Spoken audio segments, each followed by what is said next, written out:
These are the only three things that you're going to need to know to get an appointment set and roll.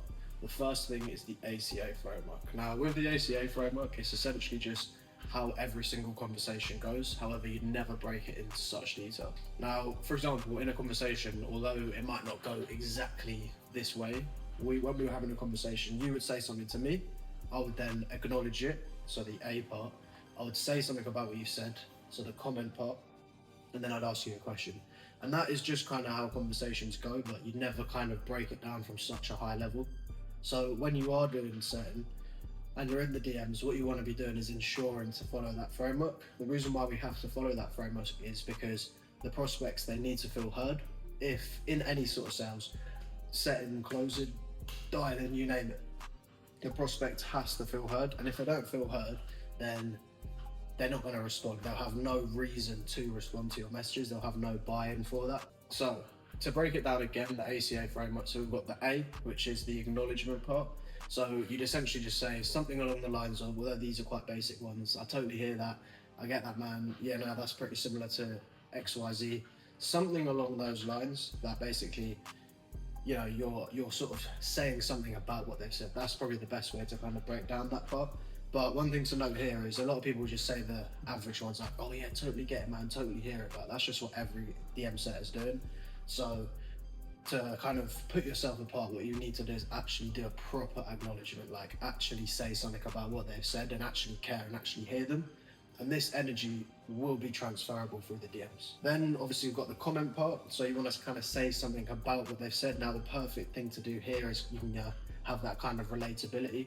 You can say something like, yeah, I mean, that's totally fair enough. I actually speak to a lot of people in the DMs that feel the exact same way. So you've acknowledged it. You've said that, oh yeah, totally fair enough part. You said that a lot of people that you speak to feel the same way. So you've had a comment on it. And some people also put this part as like compliment, because you want to basically say something like fairly positive about what they've said. If you're having a really negative conversation, like why would they even want to reply to you in the first place? And then the final section is to ask a question. So pretty self-explanatory, literally just ask the next question in the framework. And that brings me on to the next point of the only three things that you need to know to start appointment setting, and that is the framework point. So it leads on nicely to the framework part, because the framework is essentially the question of what you're going to be asking in the ACA. Now, another thing that all setters seem to do is they'll follow the framework they're given. It might not even be that good, but they'll follow it word for word. Never follow it word for word. I mean, I only really end up including the question part when I'm writing my frameworks, and the reason why is because if you try and say the whole part, the whole ACA, it's not going to be the same for every single part, every single person that you speak to. So by having only the questions, it gives you the flexibility to have an actual acknowledgement that's thorough and proper. So the framework would go like this. It would start off with outreach message, so first DM, the first message that you send to the prospect. Then it would be the qualifier. Now this can be financial qualifier, this could even be intent qualifier. So what I mean by intent qualifier is, do they actually want to start the business model? For example, if you're setting for like a biz op, well, like trading, property, whatever that might be, do they have the intent to actually start? Because if they don't have the intent, you don't really need to, there's not really any point having that conversation. So there's two sort of types of qualifiers there. Then you'd find out what their current situation is. So where exactly are they at this current moment in time in regards to reaching the goal of whatever you're setting? Then it would be the future situation. So where are they looking to get? Like, what is the ideal scenario with what they're trying to do? Then what you do is identify the plan. So the plan is just basically the best point to find the leverage, because when you ask them for their plan, most likely a lot of these people, they won't have a plan, and this will be down to time, guidance, maybe money, whatever that might be. They most likely do not have a plan, because if they had a plan, most likely they'd be following it and they'd be on their way to reaching that goal, or they'd already reached it before. So that's quite a good point to kind of get the leverage to then come on to the next part of the framework, which would be having that pivot point and actually going to book the call, potentially answering any objections that might come up as well. Now, I have to reiterate this because it does come up quite a lot when we're doing the role plays, the quality controls and things like that. This is a framework, it's not a script. So you need to make sure to have that emotional intelligence to be able to pivot off it. You know, when someone gives you a bit of information about them, you have to have that flexibility to then pivot onto, okay, so, you know, potentially they might tell you something about their kids and the fact they went to Thailand on the weekend. Now, where they've told you that, you can then go, okay, well, my client went to Thailand, my client has kids, so that's the perfect time to then show that relatability and find a little bit more out about them and build some more rapport as well, meaning that the prospect's going to have a lot more buy-in. And that actually does bring us on to our third point, which is EQ. Now, these three things that you need to start setting, these are the only things that you need.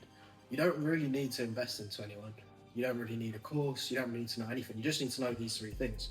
Yes, there's extra parts to it. Yes, you can get a deeper understanding by investing into yourself. But ultimately, if you have these three things and you can get on a roll, then you can start setting. Now, the third thing I kind of bled into it a little bit there at the very end, but it's emotional intelligence.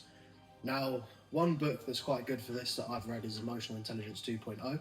Can't remember the author off the top of my dome, but if you have a look at that, have a look at a book summary, something like that. Get yourself, acquainted with the topic of emotional intelligence to start with, and then you can start to apply it to the setting. And what I mean by this is having that kind of sales IQ to know when to pivot off the framework, to know when to stop chasing that end point. With the framework, it's kind of like point A, so the outreach message, and then point B. Then all the questions are bits in between, and you want to get from point A to point B. Now, to get to point B, ultimately you do need to hit these points, right? You need to hit, find out if they have the intent, find out if they're financially qualified or things like that, current situation, future situation, plan, and then potentially pivoting into book the call. So these are the points that you have to hit, almost like you're in a ship and you've got to hit these checkpoints to get to point B. Now, although, like I said, you have to hit these points, you don't have to hit all of them, and you don't have to necessarily ask them in the same way every time. It has to make sense, and it has to not look so much like you're interviewing someone. So imagine this is the point A, point B. These are the points. Now, you might hit we'll call it point 1.1. You might hit point 1.2. But then they might tell you some information that you can then dig deep in. You can then build more rapport. You can then actually build an actual human relationship and have a normal conversation with them. Are you going to then go to point 1.3 just because that's what the framework tells you to do? No.